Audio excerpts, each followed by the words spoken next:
Dear students नमस्कार। BSc part first physical chemistry की unit है केमिकल काइनेटिक्स। उसका नेक्स्ट पार्ट है फर्स्ट ऑर्डर रिएक्शन, प्रथम कोटि की अभिक्रियाएं। प्रथम कोटि की अभिक्रियाएं वो अभिक्रियाएं जिनमें अभिक्रिया का वेग क्रियाकारक की सांद्रता के प्रथम घात के समानुपाती होता है, उसे हम कहेंगे फर्स्ट ऑर्डर रिएक्शन। मान लीजिए ये कोई रिएक्शन है ए, जो प्रोडक्ट में रिएक्टेंट है ए, प्रोडक्ट में चेंज हो रहा है। T बराबर 0 पर जब रिएक्शन शुरू नहीं हुई तब इसकी कंसंट्रेशन है स्मॉल a। प्रोडक्ट की कंसंट्रेशन उस टाइम क्या हो जाएगी 0, क्योंकि प्रोडक्ट बना ही नहीं था। उसके बाद कुछ समय बाद रिएक्शन शुरू होने के बाद रिएक्टेंट की कंसंट्रेशन कम हो जाती है, a माइनस एक्स हो जाती है, कुछ प्रोडक्ट बन जाता है, दैट इज x। x क्या है यहाँ पे? प्रोडक्ट की कंसंट्रेशन। तो रेट ऑफ रिएक्शन क्या होगा? dx upon dt is directly proportional to a minus x की power 1, that means first order reaction. तो यहाँ पे जब प्रोपोर्शनल साइन हटाएंगे तो यहाँ पे एक कांस्टेंट आएगा k1, जिसे हम कहेंगे rate constant for first order reaction. तो यहाँ पे आएगा dx upon dt is equal to k1 into a minus x. ये है आपका differential rate expression for first order reaction, प्रथम कोटि की अभिक्रियाओं के लिए अवकलित वेग समीकरण। अवकलित वेग समीकरण क्या बताती है? हमें रिलेशन बताती है बिटवीन रेट ऑफ रिएक्शन और कंसंट्रेशन ऑफ रिएक्टेंट के बीच में। रेट ऑफ रिएक्शन और कंसंट्रेशन ऑफ रिएक्टेंट के बीच में रिलेशन बताती है। नेक्स्ट है, इस इक्वेशन को हम लिखेंगे, अरेंज करेंगे तो dx upon a minus x is equal to k1 dt हो गया यहाँ पे। तो यहाँ पे dx अपॉन का इसका समाकलन करने पे क्या आएगा हमारे पास? dx upon a minus x का समाकलन आएगा minus ln a minus x, k1 dt का आएगा k1t, यहाँ पे लिमिट नहीं है इसलिए आएगा प्लस c। c कांस्टेंट है, समाकलन स्थिरांक है। इसकी वैल्यू निकालने के लिए t बराबर 0 पे क्या था? x बराबर 0 था। t बराबर 0 पे यहाँ पे x बराबर क्या था? 0। तो यहाँ पे पुट की वैल्यू t बराबर 0 और x बराबर 0 की t बराबर 0 पर x बराबर 0 वैल्यू पुट करने पे c की वैल्यू आई हमारे पास माइनस ln a। तो c की वैल्यू पुट कर दी हमने यहाँ पे इस इक्वेशन में, तो आया हमारे पास minus ln a minus x is equal to k1t minus ln a। तो यहाँ पे इसको रीअरेंज करने पे आया हमारे पास, इसको इधर ले गए और तो आया हमारे पास ln a minus ln a minus x is equal to k1t। तो यहाँ पे ln a minus ln b क्या होता है? ln a upon b। तो यहाँ पे ln a upon a minus x हो गया is equal to k1t। ln को लॉग में कन्वर्ट करने के लिए 2.303 से मल्टीप्लाई किया, 2.303 log a upon a minus x is equal to k1t। ये हमारी है integrated rate expression for first order reaction, प्रथम कोटि की अभिक्रियाओं के लिए समाकलित वेग समीकरण। तो यहाँ पे समाकलित वेग समीकरण बताती है हमें कंसंट्रेशन और टाइम के बीच में रिलेशन बताती है, कंसंट्रेशन सांद्रता और समय के बीच में संबंध बताती है। नेक्स्ट है, इसी इक्वेशन को विल्हेमी इक्वेशन फॉर्म में चेंज करेंगे। विल्हेमी इक्वेशन में कैसे चेंज करेंगे? हमारी फर्स्ट ऑर्डर रिएक्शन क्या है? फर्स्ट ऑर्डर रिएक्शन की समाकलित वेग समीकरण है k1t is equal to ln a upon a minus x. तो यहाँ पे मान लीजिए a को हमने मान लिया C0, यानी इनिशियल कंसंट्रेशन क्या हुई जब रिएक्शन शुरू नहीं हुई तो C0। कुछ समय बाद रिएक्शन शुरू होने के बाद रिएक्टेंट की कंसंट्रेशन क्या होगी? a माइनस एक्स, इसको हमने मान लिया Ct। तो यहाँ पे पुट कर दी value ln C0 upon Ct is equal to k1t, और यहाँ से ln हटाएंगे तो e टू द पावर आ जाएगा, e to the power k1t, और इसको उल्टा लिखेंगे Ct अपॉन C0 लिखेंगे तो e to the power minus k1t आ जाएगा। तो यहाँ पे Ct is equal to C0 into e to the power minus k1t। ये हमारी विल्हेमी इक्वेशन फॉर्म है फर्स्ट ऑर्डर रिएक्शन के लिए।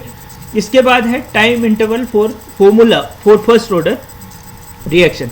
हमने माना कि कोई रिएक्शन है, ए रिएक्टेंट ए प्रोडक्ट में कन्वर्ट हो रहा है, इनिशियली इसकी कंसंट्रेशन ए है, प्रोडक्ट की 0। कुछ समय बाद t1 समय में इसकी कंसंट्रेशन होगी a माइनस x1, इसकी हो गई x1। t2 समय बाद हो गई a माइनस x2, इसकी हो गई x2। इसमें फॉर्मूला में इंटीग्रेटेड रेट एक्सप्रेशन में पुट करेंगे वैल्यूज की T1 is equal to 2.303 K1 log A upon A minus x1 और T2 is equal to 2.303 K1, क्योंकि रेट कांस्टेंट तो सेम रहेगा, रेट कांस्टेंट क्यों फर्स्ट ऑर्डर कांस्टेंट है इसलिए रेट कांस्टेंट चेंज नहीं होगा यहाँ पे 2.303 upon K1 log A upon A minus x2।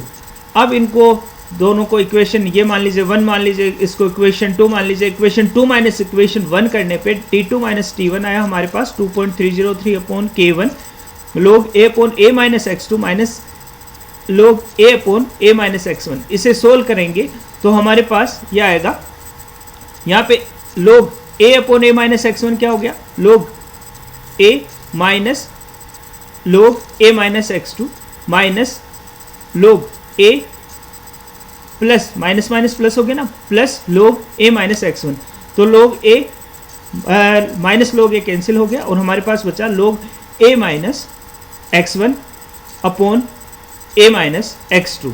तो यहाँ पे हमारे पास, और यहाँ पे A माइनस x1 को C1 लिख दिया और A माइनस x को हमने C2 लिख दिया, तो हमारे पास टाइम इंटरवल फॉर्मूला आ गया फर्स्ट ऑर्डर रिएक्शन के लिए delta T is equal to 2.303 upon K1 log C1 upon C2। Next है graphical representation of for first order reaction. हमारे पास इंटीग्रेटेड रेट एक्सप्रेशन है K1T is equal to 2.303 log A upon A minus x। तो यहाँ पे हम क्या करते हैं, 2.303 को इधर ले आए तो हमारे पास रीअरेंज करने पे इक्वेशन को K1 upon 2.303T log A upon B क्या होता है, log A minus B, log A minus log B, तो log A minus log A minus x हो गया। यहाँ पे log A minus x minus में है, इसको इधर ले गए और इसको इधर ले गए तो ये माइनस में हो जाएगा, तो क्या हो गया हमारे पास log A minus x plus में हो गया is equal to log A minus K1 upon 2.303T। That is, ये क्या है, हमारी सरल रेखा की समीकरण है। सरल रेखा की समीकरण y is equal to mx plus c, that is y is equal to, ये y हो गया, ये c हो गया और ये माइनस mx, m क्या है, स्लोप, ये क्या है, हमारा इंटरसेप्ट। तो हम पुट करेंगे value log A upon A minus x और वर्सेस t के बीच में कर्व प्लॉट करेंगे तो log A क्या आ गया हमारे पास, इंटरसेप्ट, अंतःखंड, और यहाँ पे स्लोप नेगेटिव है तो क्या आ गया हमारे पास, स्लोप क्या हो गया हमारे पास K1 2.303। और इससे डायरेक्ट अगर दूसरा ग्राफ खींचे log A upon A minus x, यहाँ से log A upon A minus x और t के बीच में कर्व प्लॉट करें तो स्ट्रेट लाइन इक्वेशन आएगी जिसका स्लोप होगा K1 log A upon A minus x versus t। यहाँ से इस इक्वेशन से ग्राफ प्लॉट करें तो स्लोप आया K1 अपॉन 2.303। नेक्स्ट है हाफ लाइफ पीरियड, अर्धायुकाल टी हाफ का मतलब क्या होता है, वह समय जब क्रियाकारक की सांद्रता प्रारंभ की आधी रह जाए, मीन्स आधी क्रियाकारक उत्पाद में परिवर्तित हो जाए, यानी T is equal to T half होने पे X प्रोडक्ट की कंसंट्रेशन कितनी हो जाएगी, A/2। तो पुट कर देंगे value T is equal to T half is equal to 2.303 upon K1 log of A upon A minus x की जगह क्या लिख दिया हमने, A/2। तो यहाँ पे ये क्या हो जाएगा, A upon A minus A/2 क्या हो जाएगा, A minus A/2 that is log 2 हो जाएगा। तो यहाँ पे क्या हो गया, T half is equal to 2.303 upon K1 log 2 की वैल्यू 0.30 पुट करी तो यहाँ पे आया हमारे पास T half is equal to 0.693 upon K1। Means first order reaction के लिए आपका अर्धायुकाल क्रियाकारक की सांद्रता पर निर्भर नहीं करता, और फर्स्ट ऑर्डर रिएक्शन जो टी हाफ है डिपेंड नहीं करेगा किस पे, आपके रिएक्टेंट की कंसंट्रेशन पे। अब हम K1 की यूनिट, K1 क्या है, rate constant for first order reaction के लिए हम यूनिट निकालें तो K1 की यूनिट यहाँ से आ जाएगा सेकेंड इनवर्स और टाइम इनवर्स।